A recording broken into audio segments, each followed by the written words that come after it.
Pandian store சீரியல்ல அடுத்து வர எபிசோட்ல என்ன மாதிரியான ட்விஸ்ட் எல்லாம் இருக்க போகுதுங்கிறத இந்த வீடியோல பார்க்கலாம். கதிர் டாக்டர் கிட்ட கேக்குறாங்க. இப்போதைக்கு எங்களால எதுவுமே சொல்ல முடியாது.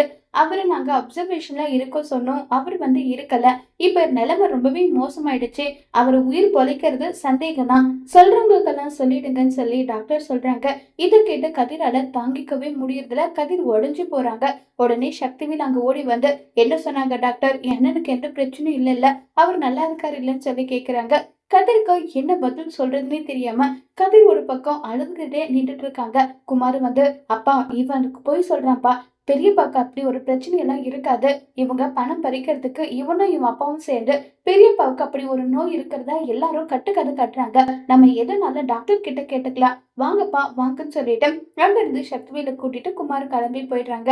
இப்ப பாண்டியன் போன் பண்ணதும் கதிர் அழுகுறாங்க. பயங்கரமா அழுகுறாங்க. மாமாவை இப்படி சொல்லிட்டாங்கப்பா, எனக்கு என்ன பண்றதுன்னு தெரியலப்பான்னு சொல்லி கதிர் ஒரு பக்கம் கதிரி அழுதுட்டு இருக்காங்க. கதிர் அழுததை பார்த்ததும் பாண்டியனால தாங்கவே முடியல. சரி, வீட்டுல இருக்க யாருக்கும் இந்த விஷயத்த நான் சொல்லல, நான் அங்க வரேன்டான்னு சொல்லிட்டு அங்கிருந்து பாண்டியன் கிளம்பி போனதும் கதிரா கட்டி பிடிச்சி ஃபீல் பண்ணி கதறி அழுதுட்டு இருக்காங்க. கடைசி கட்டத்துல மாமா இருக்கிறதா சொல்லியிருக்காரு, இதுக்காகவா நான் இவ்வளவு போராடினேன், கடைசியில இப்படி ஆயிடுச்சேப்பான்னு சொல்லிட்டு கதிர் அழுதுட்டு இருக்காங்க. டாக்டர் சக்திவேல் கிட்ட எல்லா உண்மையுமே சொல்லிடுறாங்க. அவர் நல்லா தான் இருந்தாரு, ஆப்ரேஷன் எல்லாம் நல்லபடியா முடிஞ்சது. அவர் அப்சர்வேஷன்ல இருக்க சொன்னோம், ஆனா இருக்க முடியாதுன்னு அவரும் அடம் பிடிச்சு போயிட்டாரு. அவரோட மருமகன் கூட எவ்வளவோ சொன்னாங்க, இங்கே இருங்க சமாளிச்சுக்கலாம், இல்ல குடும்பத்துல பிரச்சனை ஆயிடும், என் தம்பிக்கு தெரிஞ்சா தேவையில்லாத பிரச்சனை தேவையில்லாத சண்டை வரும், அதனால போறேன்னு அவரு சொல்லிட்டு போயிட்டாரு.